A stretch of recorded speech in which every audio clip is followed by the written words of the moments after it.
네, 안녕하십니까. 11월 8일 부동산에 관련된 아주 특별한 이야기, 부동산 별별 수다에 오신 여러분을 환영합니다. 네, 자, 우리 그동안 많은 얘기들이 있었는데 오늘 주제 혹시 뭔지 아세요? 좋아요와 구독하기는 사랑입니다. 아, 그게 주제인가요? 확실하군요, 역시 결론은. 네, 우리가 좋아요와 구독을 위해서 방송하고 있는 건 알고 계시죠? 우리 100일째 만남이야. 그러니까요. 시간이 꽤 됐네요. 네, 우리 네. 모임 이걸 한지 100일이 됐다는 얘기가 아니라. 그렇죠. 네, 네.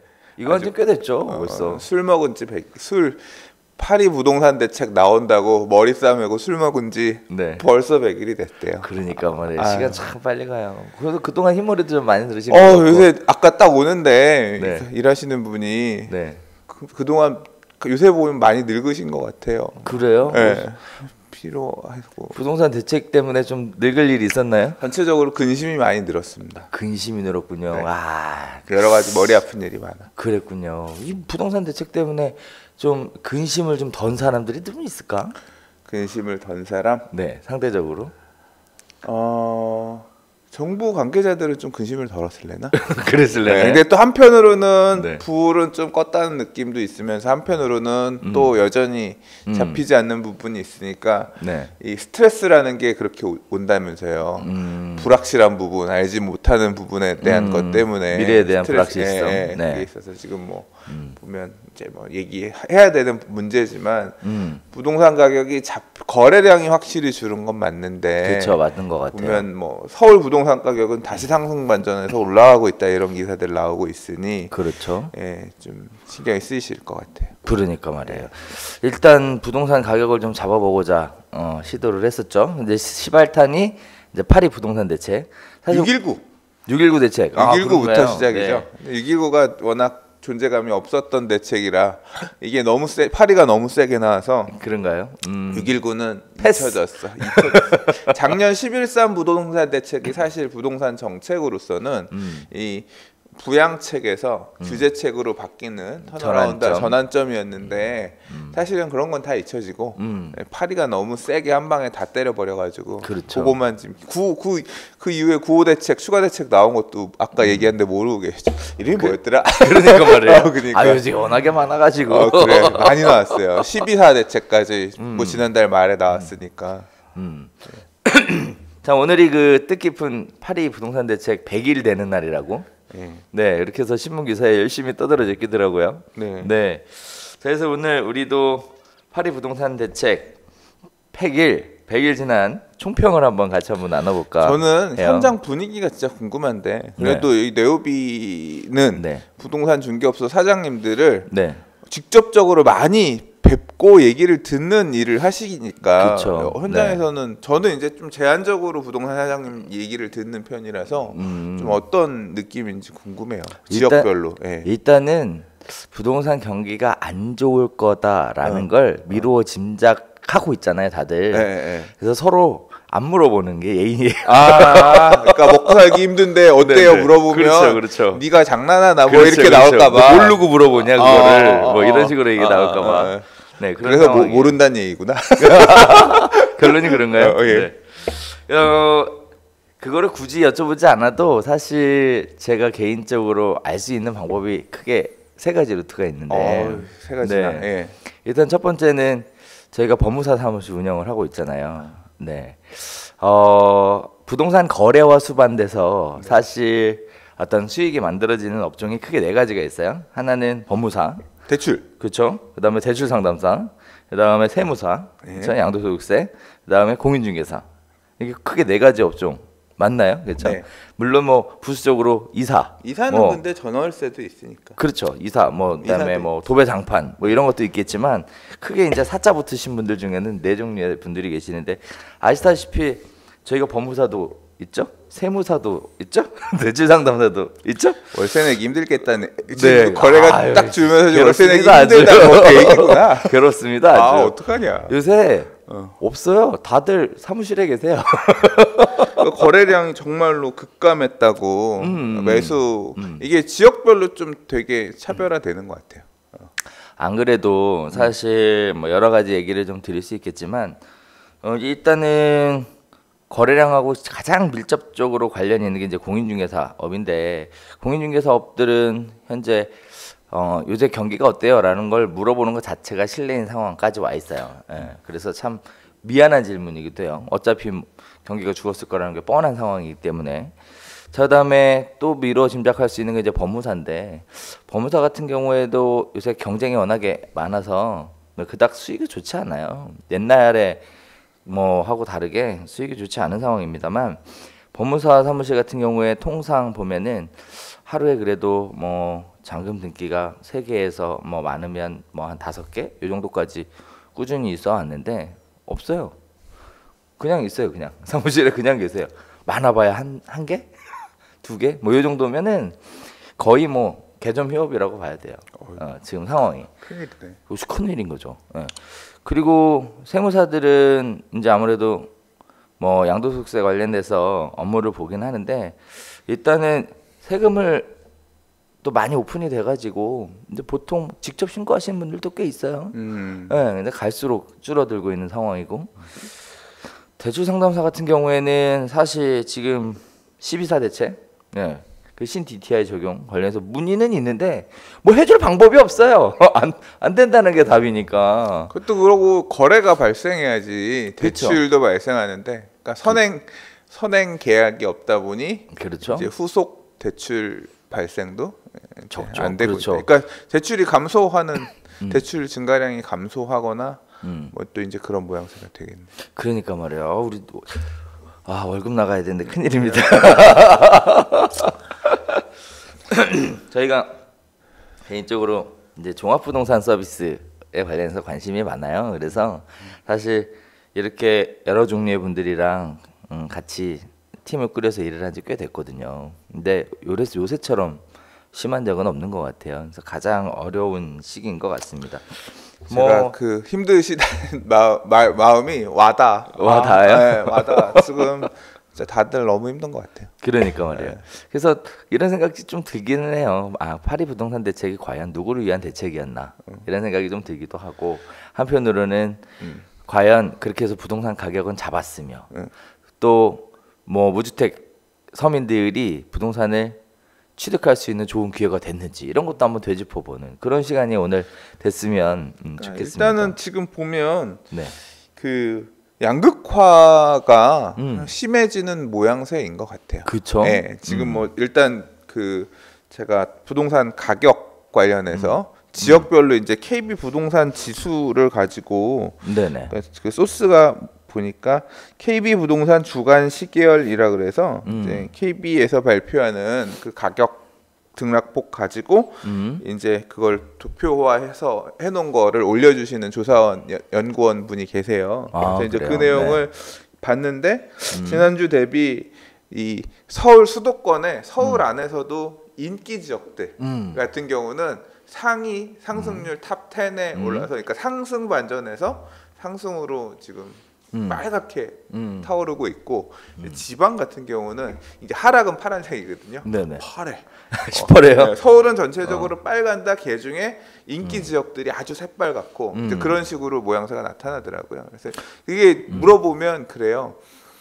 이제 인기 지역에 부동산 하시는 사장님들 얘기 들어보면 공통적으로 얘기하는 게 손님은 있다. 대기하고 있는 손님은 있고 간혹 문의는 있는데 물건이 없다.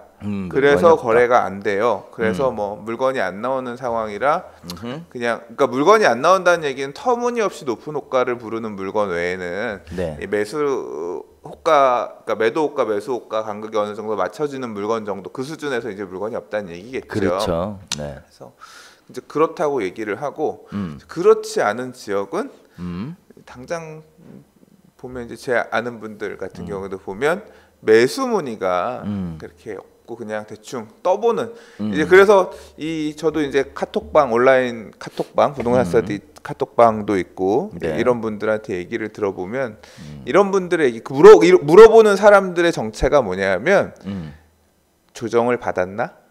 조정을 받았으면 내가 이 돈 주고는 지금 사기 그렇고 조정을 받았으면 사볼까 하는데 여전히 내가 알아봤던 그 금액이네. 에이씨, 아직은 이게 지역별로 갈리는 거예요. 인기 지역은 전화하면 물건 없는데요. 예를 들어, 예? 없다고요? 말도 안 돼. 근데 여기는 전화해 보면 아, 내가 말에 들었던 물건이 아직 안 팔리고 있구나. 내가 이걸 지금 잡으면 상투인 것 같으니까 못해. 뭐 이제 이런 거 확인하려고 이제 그렇게 문의는 있는데 문의가 있는 선에서 거의 그치고 매수가 또 그렇게 물어보는 사람도 매수 문의가 많은 건 아니고 이제 그런 식으로 차별화되고 있는 것 같아요. 그래요, 맞아요. 네. 그런 것 같습니다. 그래서 사실 매도자들이 대책이 나오고 나면 팔아줄 걸 기대를 했잖아요. 네. 그래서 뭐 중과세 부분에 대한 부분도 뭐 혜택을 주겠다 뭐 이렇게 있었는데 사실 이게 좀 정책이 엇박자가 났었던 부분도 있는 것 같아요. 일단은 매도자들은 버티기로 들어갔죠. 네. 거의 그렇죠. 그렇죠. 버티기로 들어갔어요. 그리고 실제 버티기로 들어갔다는 얘기는 감당할 수 있는 여건과 수준이다 이렇게 생각을 하는 거잖아요. 그 다음에 매수자들은 또 대출이 안 나와서 또 사기가 어려운 상황이죠. 그러다 보니까 일단 시장의 통계는 뭐 부동산 거래가 65% 정도 줄었다. 뭐 이런 식의 얘기들이 그러니까 나오고 이게 정부에서 정책을 만드신 분들이 조금 시장에 그 내부적인 그 내용을 좀 아시는 분들, 그러니까 부동산 투자를 차라리 엄청 많이 해봤다거나 그런 분들이 정책을 만드셨으면 조금 다른 관점에서 시장을 보셨을 거라고 생각하는데 개인적으로 아쉬운 부분은 그거죠. 그러니까 이게 파리 부동산 대책보다 센 부동산 대책이 나오긴 했는데요. 그렇죠. 2005년에 그 대책이 나오던 시절이랑 지금이랑은 가장 큰 차이가 있어요. 뭐냐면 2005년에는 매매가가 7억이라고 하면 전세가 3억도 안 됐어요. 맞아요. 그래서 보통 7억짜리 집을 살 때 그 당시에 사람들이 어떻게 샀냐면 3억 전세를 끼고 네. 후순위 대출로 이금융권에서 대출을 받아서 뭐 한 1억 정도를 받아서 나머지 금액을 가지고 샀어요. 그렇죠. 그렇기 때문에 이게 뭐냐면 매매가 대비 전세가 비율이 되게 낮았단 말이에요. 근데 그렇죠. 지금 7억짜리 아파트면 7억짜리 집이면 대출이 5억은 나와요. 그렇죠. 한 70% 이상 된단 말이에요. 전세가. 네, 전세가. 아니, 죄송합니다. 대출이 아니라 전세가. 그러니까 전세 끼고 살려면 2억 플러스 알파 정도만 있으면 되거든요. 그렇죠. 무슨 소리냐면 지금 물건을 들고 있는 다주택자들이 그렇게 부대끼지 않아요. 그렇죠. 네, 부대끼지 않아서 전세가 맞춰주니까. 전세 가격이 이만큼 와 있기 때문에 팔라고 하는데 뭐 매매가 안 된다고 하면 전세 가격은 뭐 조금 조정을 받아서 약간 떨어질 수도 있고 그렇죠. 또는 뭐 매매가 안 돌아가니까 다시 전세가 또 다시 돌면서 가격이 올라질 수도 있고 올라갈 수도 있고 떨어질 수도 있다 정도에 대해서는 뭐 예측하고 있고 그 정도 이제 그 정도 캐시를 갖고 있는 사람들은 크게 걱정이 없는 거고 이제 그게 안 되는 분들의 되게 무리하게 막 부채를 늘려서 투자한 다주택자 같은 경우는 쫄릴 수 있겠지만 대다수의 분들은 그냥 그러면 안 되면 전세를 다시 올려볼까? 뭐 전세를 놔볼까? 뭐 이런 식으로 지금 생각하고 있는 경우들이 많은 것 같아서 이게 내년 4월까지 팔라라고 되게 그 윽박지르는 형태의 대책이 나오긴 했지만 그렇게 막 실효성은 높지 않은 사실 것 같아요. 맞아요. 네. 이제 2013, 14년 이때부터 막 부동산 투자를 하기 시작하면서 이 시장을 보아오신 신규 진입자들 같은 경우는 이런 대책이 되게 대책에 위촉될 수 있는 부분도 있는데 10년 15년, 25년 이렇게 장기 투자하신 분들 옛날이랑 달라서 요새는 옛날에는 언론에 전문가라고 하는 사람이 글로써 뭐 부동산 시장 뭐 이래야 된다 저래야 된다 오피니언 이래서 뭐 그런 거 정도가 이제 배포가 됐다고 하면 지금은 부동산 관련 커뮤니티나 블로그나 개인들의 그러니까 말 그대로 네임드들이 자신의 의견을 피력할 수 있는 매체들이 많거든요. 워낙에 많죠. 네. 그렇죠. 그래서 25년 투자가의 소회 뭐 이래가지고 그렇죠. 시장은 결국 정책이라고 하는 거는 이 부동산 정책이라고 하는 거는 규제 뜨거워지면 규제하고 다시 가라앉으면 완화책을 해서 부양책을 내고 계속 바뀌는 거기 때문에 결과적으로 지금은 이렇게 다주택자를 올가매는 정책이라고 하더라도 나중에 이제 다시 부동산 경기가 좀 침체될 것 같으면 그 시점엔 다시 양도소득세 이런 부분이 완화될 수도 있다. 그리고 당장 지금 투기과열 지구가 지정됐으니까 주택투기 지역이 지정됐으니까 이제 양도소득세 추가가 붙는 거고 이제 경기가 안 좋아지면 투기 지역 해제해야 될 거 아니에요. 맞아요. 그러면 다시 이제 세금 부분은 또 예. 그게 학습 효과인 거 같아요. 예, 그러니까 학습 효과가 그 학습 효과를 전파해주는 이 스피커들이 너무 많아졌어. 그러니까 그런 걸 보면서 아 그렇구나 이제 그렇게 생각하는 경우는 맞죠. 그런 강의하는 데도 막 많고. 그러게 말이에요. 그래서 사실상의 831 대책 때 이미 경험을 해봤잖아요. 근데 그게 뭐 10년 정도밖에 안 돼서 사실 부동산 투자를 10년 이상 해왔던 분들 입장에서는 이미 뭐 이렇게 갔으니까 나중에 또 이렇게 되면 또 저렇게 되지 않겠어? 라는 일종의 학습 효과가 굉장히 많이 남아 있는 것 같아서 부동산을 가지고 계셨던 분들이 부동산이 장기 투자 상품이잖아요. 그렇죠. 그렇죠. 뭐 1, 2년 만에 샀다 팔았다 하는 게 아니고 그런 분들도 있지만 네, 보편적으로는 네, 오래 하신 분들 같은 경우는 보면 그렇죠. 그렇게 투자라고 생각하고 하시기보다는 이렇게 그냥 좋은 지역에 집 하나를 갖고 있다. 그런 식으로 그냥 오래 들고 계셨던 분들이 결과적으로는 자산이 많이 증식되신 사실 여러 목적이 있어요. 네. 전 개인적으로 제가 아시는 자산가 분들 같은 경우에 많이 얘기하시는 게 일단은 자녀분들 증여 목적으로 사는 거예요. 근데 지금 자녀분들이 아직은 어리니까 가격이 더 올라가고 부대끼기 전에 미리 하나 사놓겠다는 거죠. 정말 순수한 마음에서 다주택자가 된 케이스들도 상당히 많은 것 같아요. 정부에서는 그걸 하지 말라는 거죠. 그러니까요. 그걸 하지 말라는 거지. 그러니까. 이번 정부에서는. 근데 맞아요. 근데 하더라도 이제 임대사업자 내서 해라. 뭐 이런 식으로 지금은 또 포지션이 살짝 바뀌는 그런 식으로 얘기를 하는 것 같아요. 그렇게 하는데 대신 임대사업자 내라. 그 얘기죠. 네. 사실 이번 정책에 저는 개인적으로 이런 생각이 들어요. 이번 정책에서 가장 효과적인 부분이 뭐였냐라고 보면 사실 대출 규제를 통해서 대출이 많이 안 나오니까 예전에는 대출을 받아서 월세로 놓고 월세로 수익을 받은 걸 대출 이자를 냈단 말이에요. 그렇죠. 근데 대출이 이제 안 나오니까 상대적으로 전세 매물이 좀 많이 나오는 것 같아요. 전세가 안 나가요.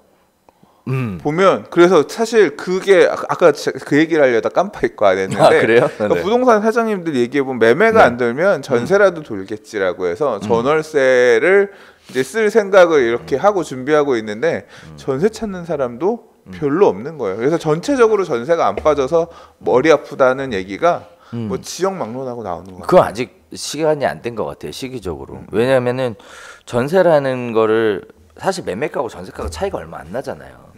근데 굳이 매매를 안 하고 매수를 안 하고 전세를 들어가겠다는 거는 역으로 얘기하면 가격이 떨어질 거라고 생각하든지 아니면 시장에 대한 기대 심리가 없든지 이러면 전세 수요가 늘어날 텐데 사실 시장의 그 아직까지 간을 보는 거네. 그러면 안 꺼진 거지. 네, 안 꺼진 상황에서 전세를 구하자니 약간 좀 혹시 또 어떻게 될지 모르니까 이렇게 한 발 미루면서 주춤주춤하는 판단을 해버리고 나면 의사결정을 하고 나면 되돌리기가 힘드니까. 그렇죠. 최소한 2년 이상 가야 되니까. 그렇죠. 그래서 그런 부분인 것 같아요. 그래서 내년 시장에 이제 이번 대책과 관련해서 내년 시장에 영향을 미치게 될 게 이제 전세 매물이 시장에 좀 쏟아져 나오지 않을까 이런 생각은 좀 하게 됩니다. 거기다가 또 월세를 하게 되면 이제 임대사업자 등록하면 월세 받는 거에 대한 이자를 내는 거, 세금을 내는 것보다 전세를 놓고 간주 임대료에 관련된 세금을 내는 게 훨씬 더 저렴하니까 어떤 이자율이 낮은 상황에서 굳이 그런 형태보다는 전세 형태로 해서 시장의 매물을 풀리게 될 것 같은 그런 생각도 좀 들기도 해요. 뭐 개인적으로 또 이런 얘기 한번 나눠보고 싶은데 네? 갭 투자가 인기였잖아요. 갭 투자. 네. 파리 대책으로 갭 투자는 잡았을까요? 근데 지금은 어떻게 사실 보세요? 네. 갭 투자를 잡았다라고 하긴 그래요. 제가 생각할 때는. 예.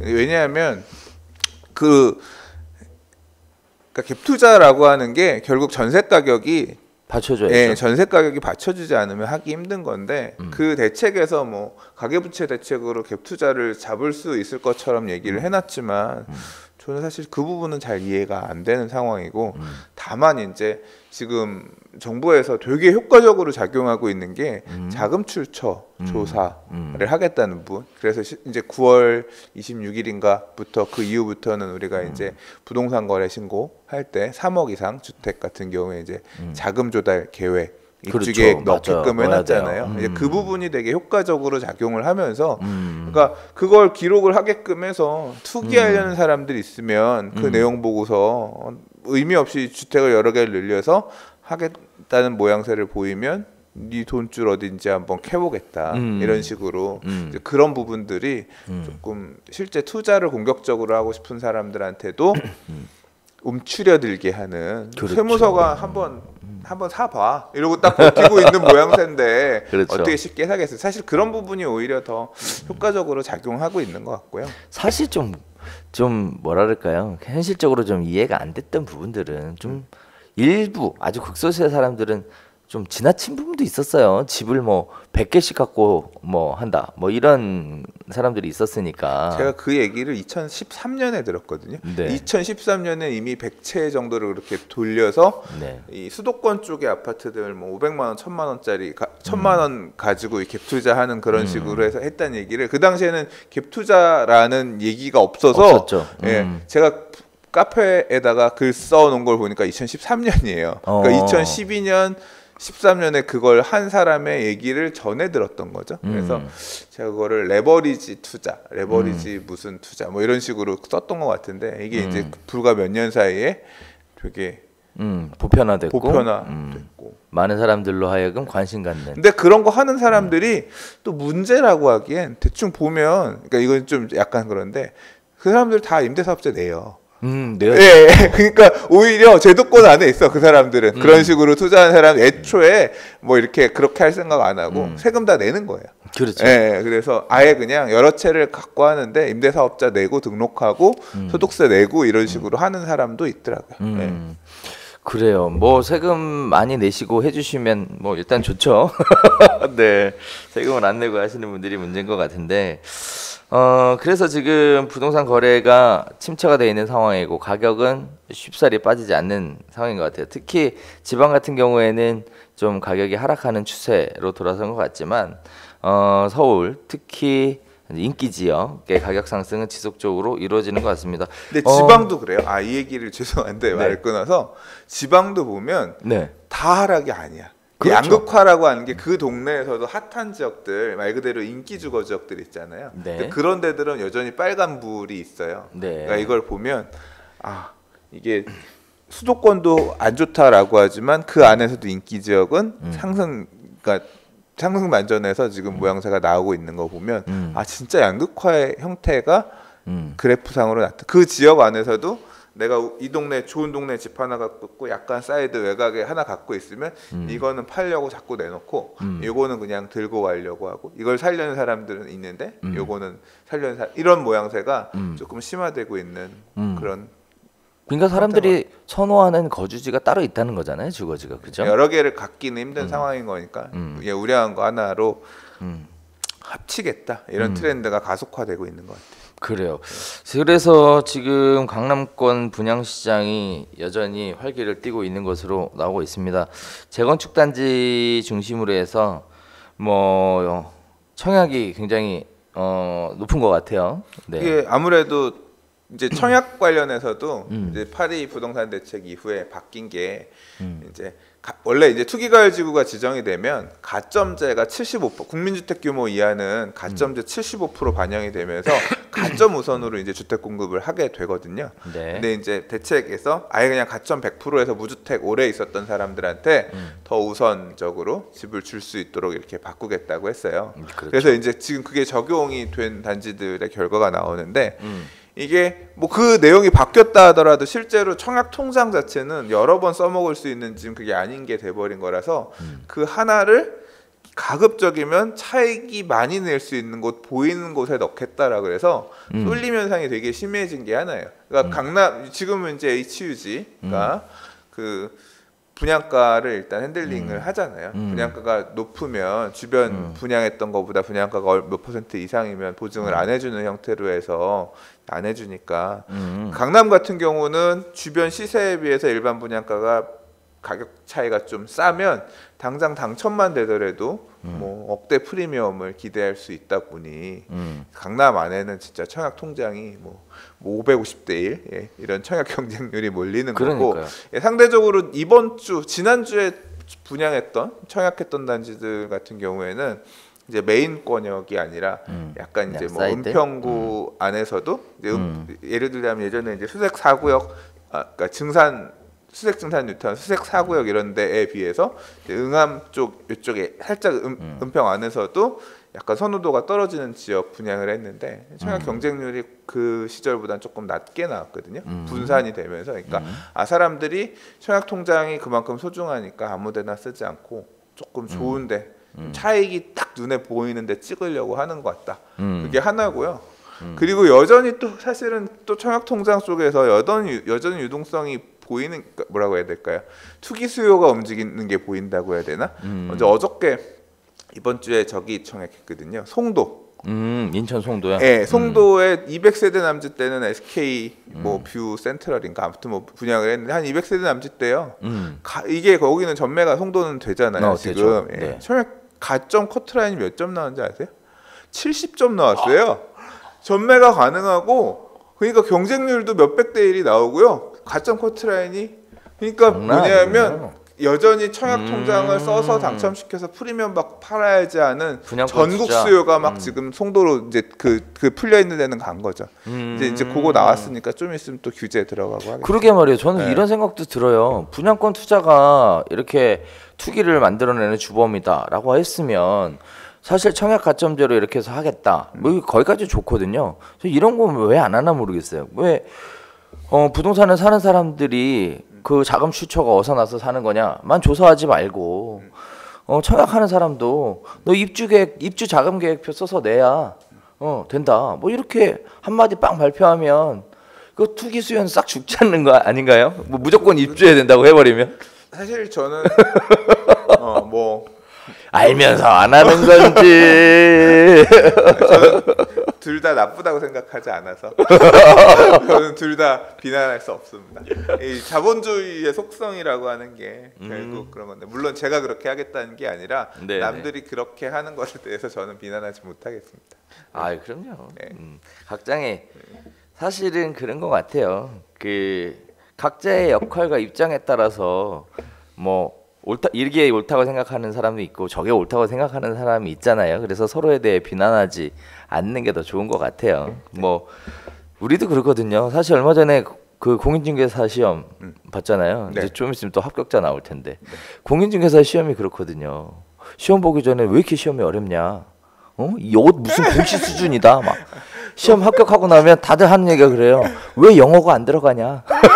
왜 이렇게 많이 뽑아? 왜 이렇게 많이 뽑냐? 이러거든요. 이게 사람 마음이라는 게, 그래서 뭐 절대적인 옳은 가치를 갖고 있다 이렇게 얘기하기는 어려운 것 같아요. 네, 그렇죠? 네. 이제 합격자 발표가 이제 2주 남았는데. 2주 뒤에 발표예요? 네. 대목이야? 이제 합격자 발표하면 이제 중개업 공부하려고 여기 또 내업이 많이 찾아오고 그러는 거 아니에요? 아우, 지금 벌써 문의가 장난 아닙니다. 아니 근데 저희는 개인적으로 올바른 정도의 길을 알려드리니까. 네. 그 시간이 지나면 지날수록 제 욕심인가요? 사실 강의도 많이 좀 보완을 많이 좀 해놨어요. 그래서 지금은 뭐 여기저기 많이 교육 다녀보셨던 분들이 저희 수업을 딱 듣고 나면은 평가가 베스트 오브 베스트라고들 다 얘기해 주셔서 부럽습니다. 네, 앉아 가면 갈수록 인정받는 인생 좋은 것 같아요. 그럼요. 네. 거기다가 예전에는 사실 저 혼자 대부분 했는데 요새는 전문 강사진도 구성이 좀 돼서 좀 서포트해주는 사람이 네, 네. 뭐 저에서 짐을 좀 덜었네요. 많이 덜었습니다. 나눠 먹는 입이 많아서 괜찮아요, 그건. 괜찮아요? 일단은 사업이라는 게 같이 잘 나눠 먹는 게 중요한 거죠. 그렇죠. 네, 혼자 먹으면 체해요. 맞아요. 옛날에 우리 이런 얘기도 있잖아요. 왜 이런 얘기하면 좀 그럴래나? 왜 우리 그 옛날에 뭐 50 뭐 있죠? 네, 아직도 잘 버티시는 분들이 잘 나눠 먹어서 버텼다면서요? 너무 어린 시절의 얘기라. 그렇죠. 네, 그랬던 얘기들이 있어요. 전 개인적으로 그 당시 저도 그렇게 세상에 대해서 많이 알 때 청문회를 보지는 않았습니다만 개인적으로 참 그런 것 같아요. 끝까지 의리를 지키는 참 뭐 한편으로 국가적으로 보면 나쁜 사람일 수도 있겠지만 개개인 간의 관계로 보면 참 괜찮은 사람들이 있다 이렇게 생각도 듭니다. 이거 말하기 참 조심스럽긴 하네요. 네. 저는 코멘트하지 않겠습니다. 네. 자, 그래서 파리 부동산 대책 100일 결국은 총평을 내려보면 일단은 대출로 집을 사는 시대는 이제 어느 정도 막을 내린 것 같아요. 다주택자들은 이제 좀 유동성 이게 딱 얘기가 길어지는 것 같아 죄송한데 네. 제가 이제 무역학과를 나왔거든요. 제가 이제 2000년대 초반에 졸업을 했는데 이제 그 당시에 IMF 끝나고 나서 그래서 군대 갔다 오고 나서 군대 가기 전에 IMF 전에 군대를 갔고 그다음에 이제 군대 갔다 오고 나서 복학을 했더니 IMF 때문에 날린 거예요. 그래서 학교에서 가르치는 과목들이 다 그 IMF를 어떻게 극복하나 뭐 이제 왜 IMF가 안 나 이런 과목들이 되게 많았어요. 근데 이제 그 당시에 보면 그 원인으로 지목했던 부분이 딱 이거랑 똑같아요. 우리나라가 대기업 중심으로 국가가 성장을 해왔고 대기업에다 일감 몰아주기를 하는데 이 대기업이 이런 거야. 하나를 잘 키운 다음에 그 기업에서 대출을 이빠이 받아. 그래서 그 이빠이 받은 대출을 가지고 또 사업을 하나 만들어. 그렇죠. 그래서 이걸로 또 대출. 그러니까 대출을 통해서 쭉 기업들이 이제 그룹화되면서 만들어졌는데 시장이 이제 큰 외부 영향 안 좋아진 게 생기니까 눌러봤는데 이게 얘네들끼리 자본 출자를 서로 이렇게 해가지고 나온 거죠. 그러니까 하나 눌렀더니 다 쭉쟁이처럼 이렇게 무너지는 그런 영향이 나왔다라고 하는데 사실 어떻게 보면 지금 부동산 주택도 그거거든요. 여기에 대출 가득 받아서 이 갭 투자의 개념이 그런 거잖아요.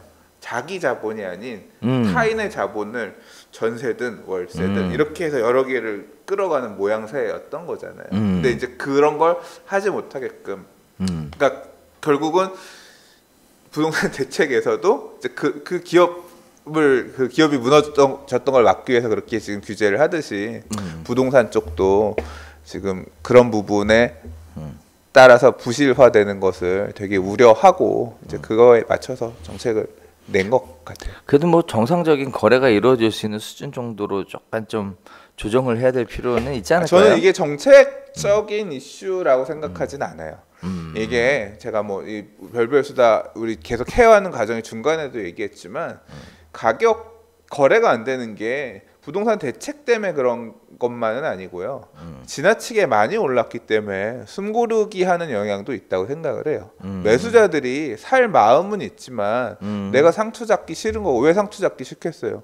옛날에 알아본 것보다 가격이 너무 많이 올라 있는 상황인데 이 금액에 들어가는 게 맞는지 안 맞는 건지를 명쾌하게 답을 줄 수 있는 사람이 없거든요. 그리고 정부에서는 어쨌거나 더 잡겠다라고 하니까 그 눈치를 보고 있는 거죠. 그래서 그렇죠. 이제 정부의 반응에 역행하는 게 맞는 거 아니에요? 투자의 관점에서는? 그는 시기에 따라 그 냉정하게 봐야 돼요. 자, 여기까지 가면 또 심각해지니까 자, 일단 간단하게 우리 강 소장님이 생각하는 파리 부동산 대책 100일 총평 간단하게 한 말씀 부탁드리겠습니다. 총평 모르겠는데. 총평 시간이 총평 하나 해야죠. 사실 누가 이게 총평. 제가 그러면 좀 생각했던 부분을 얘기를 글을 써놓은 게 하나 있는데 또 써놓으셨군요. 네, 부동산 카페에다가 블로그에다 썼어요. 블로그에 쓰셨어요. 네. 아유, 우리 강 소장님 족적을 따라다니려면 힘들어요, 그죠? 카페에, 유튜브에, 블로그에, 뭐 팟빵 시작하셨다고? 네. 네. 일단은 파리 부동산 대책 제 총평 써놓은 걸 보니까 너무 길어서 이걸 보고 얘기하면 안 될 것 같아요. 그래서 간단하게. 일단은 올 겨울에 지금 시장의 방향성을 잘 봐야 되는데 일단 저는 그래요. 그 부동산 시장이 막 아주 그냥 부풀어 오르려고 하는 것 같은 그런 시점에서 예상보다 조금 빠르긴 했지만 잘 일단 커트하는 그런 좀 흐름으로 가기는 한 것 같은데 아까 말씀드린 것처럼 대책을 내는 데 있어서 뭐 퇴로가 없이 뭐 한 부분이라든가 좀 디테일에서는 약간 아쉬운 부분이 개인적으로는 좀 있고 겨울을 지나면서 사실 저는 이제 결국 플레이어들마다 생각을 잘 해야 되는데 저는 올 겨울에 이렇게 거래 절벽이 오는 시점에서 돈이 없는 사람이 무턱대고 강남에 집을 살 수 있는 건 아니잖아요. 네. 지금 양극화가 되면서 지금 하락 반전하고 매수가 안 붙으면서 이제 그런 데 같은 경우는 매도인들 같은 경우에 심리가 되게 얼어붙을 수 있거든요. 이제 그런 지역에 나오는 급매물들 같은 경우는 사실 사도 괜찮은 시점이 아닐까 생각해요. 지금 사실한 얘기가 아니라 이제 12월 달, 1월 달 제일 한기. 그래서 뭐 그런 무주택자들이라든가 이런 분들 같은 경우는 조금 노려볼 타이밍이 아닐까 오지 않을까 생각을 하고요. 네. 그래서 이제 금매물 노려서 투자하는 것도 괜찮다. 투자 뭐 이렇게? 아 좋습니다. 네. 나 모르겠어요. 뭐 알아서 이해하시길 바라겠고요. 일단은 네. 자 일단은 파리 부동산 대책과 관련돼서 총평을 저는 개인적으로 하자면 네. 그래도 효과는 있었다. 효과는 있었다. 어쨌든 부동산 거래가 지속적으로 원활하게 잘 이루어졌다면 가격이 더 올랐을 텐데 어느 정도 약간 과열되는 분위기에서 조정을 잡아주는 정도의 역할까지는 효과가 있었다. 근데 그거에 대한 작용과 반작용이 있죠. 부작용이 늘 있는 거지만 나름대로의 부작용은 상당히 많이 따르고 있다. 네, 이렇게 정리 내릴 수 있을 것 같습니다. 나는 평가를 못할 것 같아요. 지금 사실 네. 총평을 하라 그래서 되게 당황했어. 당황했고 그래 내가 파리 부동산 대책이 뭔지 네. 다시 다 생각을 다시 또 다 네. 리와인드 하셔서 네. 너무 많은 정보들이 계속 오가고 막 생각들이 복잡하고 하다 보니까 정리를 못 하겠네요. 네네. 정리를 못하는 것도 정리입니다. 네. 파리 부동산 대책도 정리가 지금 안 되고 있다는 것도 네 사실입니다. 자 오늘은 이 정도 얘기하면 될 것 같은데요. 네. 부동산에 관련된 다양한 이야기들을 함께 나누고 있는 부동산에 관련된 아주 특별한 이야기 부동산 별별 수다.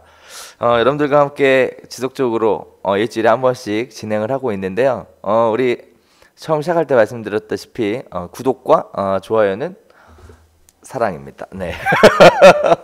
네, 그래서 부탁드리도록 하겠습니다. 자, 저희 방송 꾸준히 시청해 주시고요.